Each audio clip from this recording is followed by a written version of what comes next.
ఎల్సెలా books పాడ్కాస్ట్కు స్వాగతం. ఈరోజు మనం రిబ్కా గురించి మాట్లాడుకుందాం. ఆమె కథలో చూస్తే ఒకవైపేమో అచంచలమైన విశ్వాసం, మరోవైపు మనలాంటి మామూలు బలహీనతలు కూడా కనిపిస్తాయి. ఆమె జీవితం అంటే ఇలాంటి వైరుధ్యాలతో నిండి ఉందన్నమాట. బహుశా అందుకేనేమో ఆమె కథ మనల్ని ఇంతలా ఆకర్షిస్తుంది.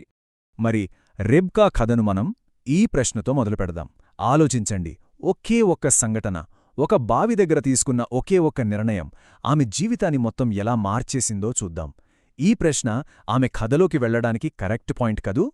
సరే, ఇంకా ఆమె కథలో మొదటి భాగానికి వెళ్ళిపోదాం. ఒక బావి దగ్గర జరిగిన ఈ సంఘటన చూడ్డానికి చాలా సింపుల్గా ఒక దయతో చేసిన పనిలా కనిపిస్తుంది. కానీ అదే ఒక జాతి భవిష్యత్తును మార్చేసేంత పెద్ద ప్రయాణానికే ఎలా పునాది వేసిందో ఇప్పుడు చూద్దాం. ఒక్కసారి ఆ సీన్ని ఊహించుకోండి. సాయంత్రం వేళ ఒక బావి దగ్గర ఒక యంగ్ లేడీ ఉంది. అక్కడికి చాలా అలిసిపోయిన ఒక ప్రయాణికుడు వచ్చాడు. చాలా మామూలుగా అనిపిస్తోంది గదా ఈ సీన్, కాని ఇదే చరిత్ర గతిని మార్చేయబోతోంది. ఇక్కడే అసలు కథ ఇంట్రెస్టింగ్గా మారుతుంది. చూడండి, అబ్రహాము సేవకుడు ఊరికే ఒక అమ్మాయి కోసం వెతకట్లేదు. అతను దేవుణ్ణి ఒక పర్టిక్యులర్ సైన్, ఒక గుర్తు అడిగాడు. ఆ ప్రార్థనే ఒక దైవిక పరీక్షను సెట్ చేసింది. ఆ పరీక్ష ఆమె అందాన్ని కాదు, ఆమె గుణాన్ని టెస్ట్ చేయబోతోంది. ఈ ఒక్క ఇన్సిడెంట్ చాలు రిబ్కా క్యారెక్టర్ ఏంతో చెప్పడానికి. ఆ సేవకుడు అడిగింది కాస్త తాగడానికి నీళ్లు, అంతే. కాని ఆమెమంది, మీ 10 ఒంటెలకు కూడా నేను నీళ్లు పడతానంది. ఒక్కసారి ఆలోచించండి, ఎడారిలో అంత దూరం ప్రయాణమొచ్చిన 10 ఒంటెళ్లకు నీళ్లు తోడిపోయడమంటే మాటలా? ఇది ఆమెలో ఉన్న అసాధారణమైన మంచితనానికి, ఉదారతకు పెద్ద నిదర్శనం. సో మనకు ఫస్ట్ కనిపించే రిబ్కా ఇమేజే ఇదే అన్నమాట. చాలా ఉదార స్వభావం, కష్టపడి పనిచేసే తత్వం, అంతేకాదు వెంటనే నిర్ణయం తీసుకునేంత బలమైన విశ్వాసమున్న ఒక మహిళ. సరే, ఆమెలో ఉన్న ఈ ఉదారత, ఈ విశ్వాసం ఆమె లైఫ్లో ఒక చాలా పెద్ద నిర్ణయం తీసుకోవడానికి ఎలా హెల్ప్ అయిందో ఇప్పుడు చూద్దాం. ఈ ఒక్క డెసిషన్ ఆమె ఫ్యూచర్ని కంప్లీట్గా మార్చేసింది. జస్ట్ ఆ ఒక్క మాట, నేను వెళ్తాను, ఆ ఒక్క మాటతో రిబ్కా తన ఫ్యామిలీని, తన ఇంటిని, తనకు తెలిసిన ప్రపంచాన్ని అన్నింటినీ వదిలేసింది. ఎందుకు? తాను ఎప్పుడూ చూడని ఒక వ్యక్తిని పెళ్లి చేసుకోవడానికి ప్రయాణం కట్టింది. ఇది ఆమె విశ్వాసానికి ఎంత గొప్ప ఉదాహరణ కదా. ఆమె జీవితమంతా చూస్తే చాలా నిరీక్షణ, ఎన్నో నాటకీయమైన మలుపులు. పెళ్లయ్యాక పిల్లల కోసం ఏకంగా 20 ఏళ్లు ఎదురుచూడాల్సొచ్చింది. ఈ సుదీర్ఘ నిరీక్షణే ఆ తరువాత ఆ కుటుంబంలో రాబోయే ఒక పెద్ద గొడవకి, ఒక సంఘర్షణకు కారణమైంది. అయితే ఇక్కడే ఆమె కథలో ఒక కాంప్లికేటెడ్, ఒక డార్క్ టర్న్ వస్తుంది. ఒకప్పుడు ఆమెను అంత బలంగా నిలబెట్టిన విశ్వాసమే ఇప్పుడు పక్షపాతంగా మారి ఒక మోసానికి, ఒక కుట్రకు దారితీస్తుంది. ఈ పక్షపాతమే ఆ ఫ్యామిలీని రెండుగా చీల్చేసింది. తండ్రికి ఒక కొడుకంటే ఇష్టం, తల్లికి ఇంకో కొడుకంటే ఇష్టం. ఇలా ఉండటం వల్ల తర్వాత చాలా దారుణమైన పరిణామాలు జరిగాయి.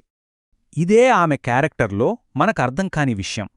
పెద్దవాడు చిన్నవాడికి సేవ చేస్తాడు అని దేవుడు చేసిన ప్రామిస్ ఆమెకు ఆల్రెడీ తెలుసు. అయినా సరే ఆమె దేవుడి ప్లాన్ మీద నమ్మకం ఉంచలేకపోయింది. అంతా తన చేతుల్లోకి తీసుకోవాలని డిసైడ్ అయింది. తన ఫేవరెట్ కొడుకు కోసం ఆమె ఒక పక్కా ప్లాన్ వేసి మరీ మోసం చేసింది. తన భర్తను, తన పెద్ద కొడుకును, ఇద్దరినీ మోసం చేసి ఆ కుటుంబ వారసత్వాన్ని యాకోబుకు దక్కేలా చేయడానికి పెద్ద కుట్రే పన్నిందన్మాట. ఆమె చేసిన ఈ మోసం వల్ల వచ్చిన రిజల్ట్స్ వెంటనే కనిపించాయి. అవి చాలా బాధాకరమైనవి. ఆ ఫ్యామిలీని ముక్కలు ముక్కలు చేశాయి. ఫలితమేంటి? ఆ కుటుంబం విచ్ఛిన్నమైపోయింది. ఒక విషాదం. ఆమె యాకోబుకు ఆశీర్వాదమైతే సంపాదించిపెట్టింది నిజమే, కాని ఆ ప్రాసెస్లో తను ప్రాణంగా ప్రేమించిన కొడుకును ఎప్పటికీ చూడలేకుండా శాశ్వతంగా కోల్పోయింది. ఈ మోసం ప్రభావం అప్పటితో ఆగిపోలేదు.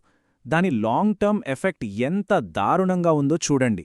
ఆ రోజు మొదలైన ఒక కుటుంబ గొడవ ఏకంగా 2000 సంవత్సరాల పాటు చరిత్రలో కంటిన్యూ అవుతూనే ఉంది. సరే, ఇంత పెద్ద ట్రాజెడీ తర్వాత ఈ కథ నుంచి మనం నేర్చుకోవాల్సింది ఏంటి? అసలు పాయింటేంటంటే, ఇది మనిషి విజయాల కథ కాదు. మనుషులు చేసే తప్పులు, వాళ్ళ లోపాల మధ్య కూడా నిలబడిన దేవుడి వాగ్దానం గురించిన కథ. ఇక్కడే మనం ఒక ముఖ్యమైన విషయాన్ని అర్థం చేసుకోవాలి. అదేంటంటే, మనుషుల తప్పులు దేవుని ప్లాన్స్ని ఆపలేవు. రిబ్కాలో ఉన్న విశ్వాసం, అలాగే ఆమె చేసిన తప్పులు, ఈ రెండూ కూడా ఆ పెద్ద కథలో ఒక భాగమే. ఫైనల్గా ఈ కథ మన ఫోకస్ని రిబ్కా మీద నుంచి ఆమె విశ్వాసం కంటే గొప్పదైన దేవుడు నమ్మకత్వం మీదకు షిఫ్ట్ చేస్తుంది. బహుశా ఈ స్టోరీలో అసలైన హీరో రిబ్కా కాదు, ఎప్పటికీ నిలిచిపోయిన ఆ ప్రామిసేమో. మరి వేల సంవత్సరాల క్రితం జరిగిన ఈ కథ, విశ్వాసం, లోపాలు రెండు ఉన్న ఈ కథ ఈరోజు మనతో ఏం మాట్లాడుతుంది, మనకు ఏం నేర్పిస్తుంది? ఈ ప్రశ్నతోనే ఈ రోజుకి ముగిద్దాం. వినందుకు ధన్యవాదాలు. మరిన్నింటి కోసం మా ఛానల్కు సబ్స్క్రైబ్ చేసుకోండి.